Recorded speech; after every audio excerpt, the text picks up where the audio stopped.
Olá, meu segundo ano, bom dia! E aí, meus amores, tudo bem com vocês?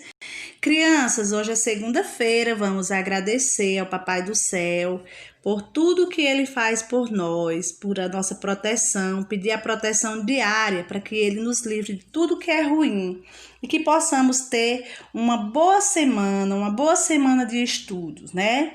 E hoje, segunda-feira, a nossa linha é de História. Nós vamos estudar os portugueses e os nativos, que foram os primeiros contatos dos portugueses com os nativos, né, crianças? No livro de vocês, na página 145, diz que nós vamos conhecer as principais organizações de Portugal, com destaque a expedição de Pedro Álvares Cabral, como chegar às terras que depois seriam chamadas de Brasil. E vamos estudar também como se deu o encontro dos indígenas com os portugueses, né?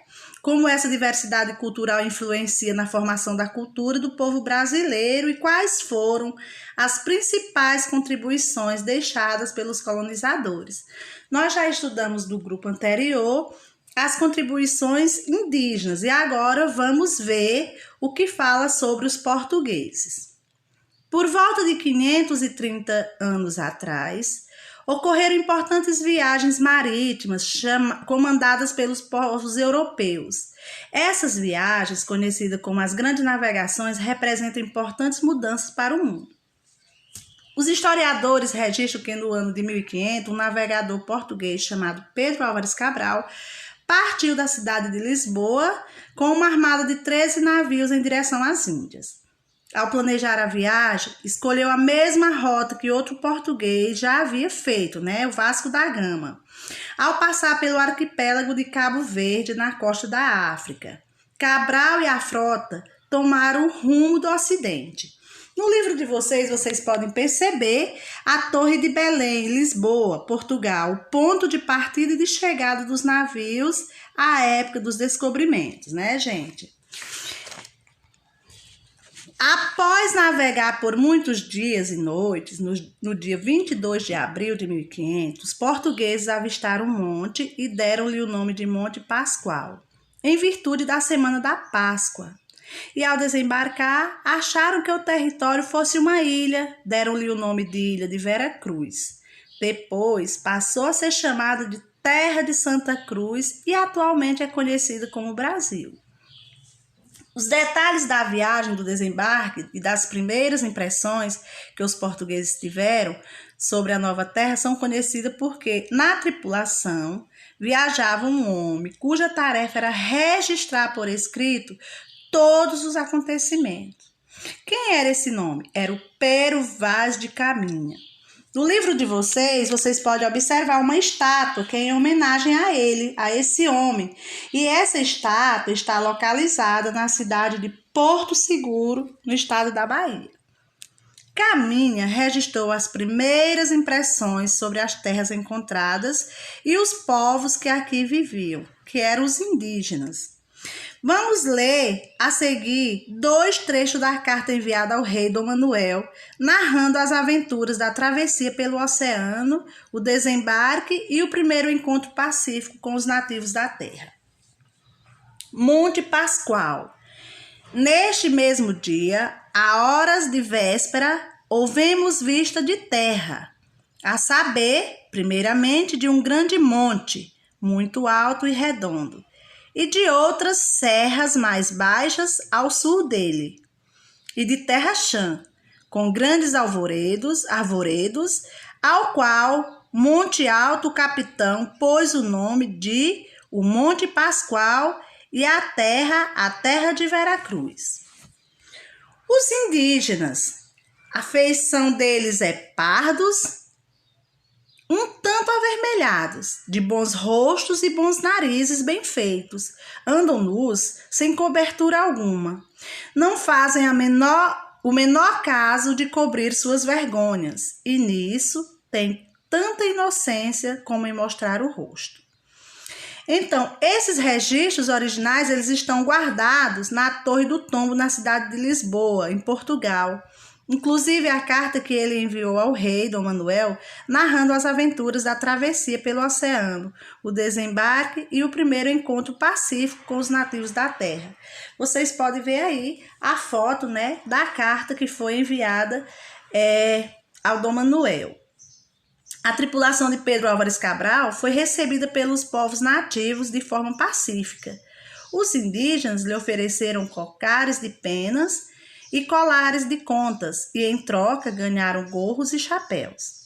Passando algum tempo em terra firme, a frota continuou sua viagem rumo às Índias, e apenas um navio retornou a Portugal, dando notícia do acontecimento ao rei Dom Manuel, o Venturoso, e também para levar cartas às famílias de marinheiros que seguiram viagem. Então, o Venturoso, era assim que eles chamavam Dom Manuel.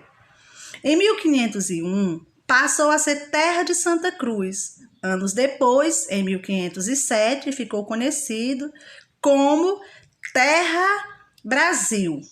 Foi nessa época que teve início a exploração do pau-brasil, árvore de onde era extraída uma tinta de cor avermelhada que servia para tingir tecidos e era muito valorizada na Europa.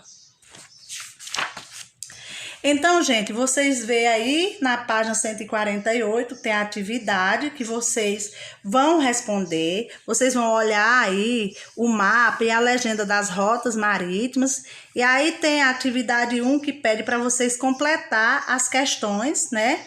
Que diz a tripulação que saiu de onde foi que saiu a tripulação? De Lisboa, Portugal, e chegou a Porto Seguro, foi do navegador Pedro Álvares Cabral, né? Como já diz lá no início.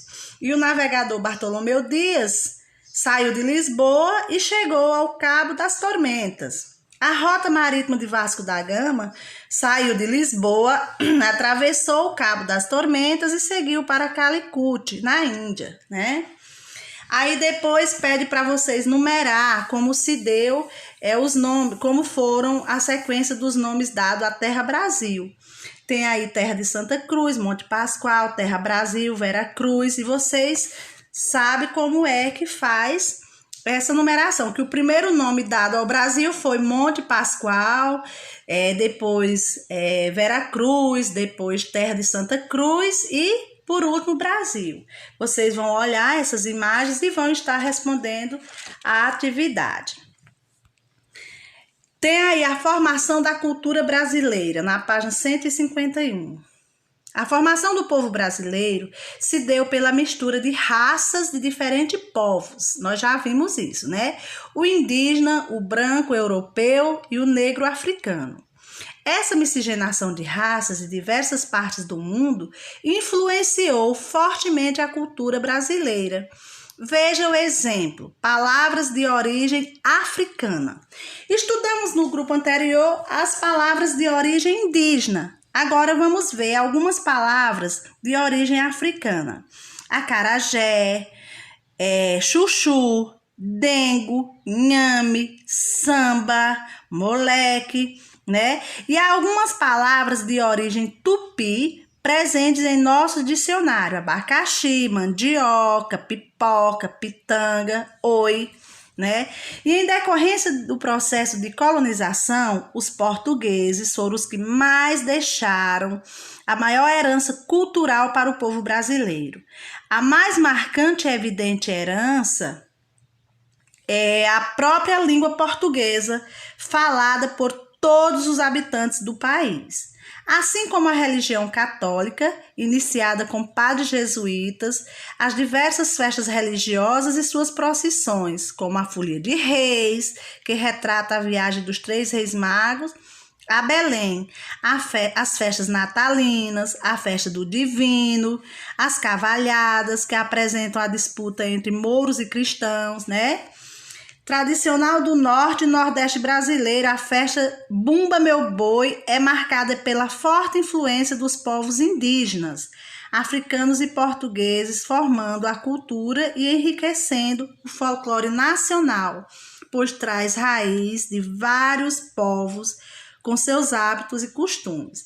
Aí a gente pode observar tamanha miscigenação do nosso país, né? Aí na página 152 tem uma atividade, né, que vocês vão responder aí, que pede para vocês ordenar as letras e descobrir as palavras indígenas. Vocês já sabem fazer isso, vão responder. Na atividade 2, vocês vão colocar as influências portuguesas aí da culinária, das lendas e mitos, das festas religiosas, das brincadeiras, né? E na página seguinte, da página 153, fala da colonização portuguesa. Além de ter influenciado a língua que utilizamos, é nosso calendário religioso. Deu sua contribuição para as cantigas de roda, brincadeiras e jogos, como amarelinha, bolinha de gude, jogo de botão, pipa, conhecida entre os portugueses por estrela, raia, papagaio. Os brasileiros, em cada região do Brasil, dão outros nomes a ela, além de pipa, pandorga ou quadrado. Né? Então, gente, vocês podem ver que algumas dessas brincadeiras em cada região tem um nome diferente. E o folclore brasileiro está recheado de lendas e cantigas que foram trazidas pelos portugueses, né? Que são os seres fantásticos que conhecemos das lendas contadas por nossas famílias e por nossos professores, como o lobisomem, a cuca, o bicho-papão, o Saci-Pererê. São vários personagens que foram incorporados à nossa cultura, né? E aí na página 155 diz que além da música e da dança, alguns pratos típicos portugueses foram incorporados aos hábitos da cultura brasileira, como a bacalhoada, o pastel de Belém, o pastel de Santa Clara. E os portugueses trouxeram também uma quantidade variada de novas plantas, como as espécies frutíferas, a jaca, a manga, introduzidas no gosto do brasileiro. Aí tem alguns pratos típicos, a bacalhoada, que é da culinária portuguesa, tem manga, jaca, pastel de Belém. Então, são várias influências que nós herdamos dos indígenas e dos portugueses.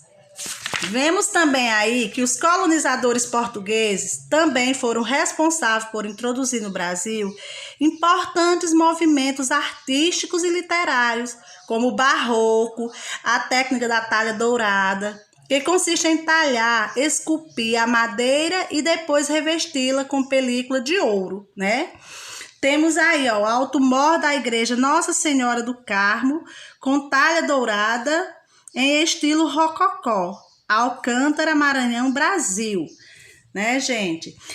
E com a vinda da família real portuguesa, a arquitetura das casas foi influenciada pela corte. Ela pôde ser vista, por exemplo, nos azulejos portugueses aplicados nas fachadas de casarões coloniais, recobrindo as paredes e as fachadas, né? Então, os prédios antigos de São Luís do Maranhão, eles têm uma fachada de azulejos portugueses.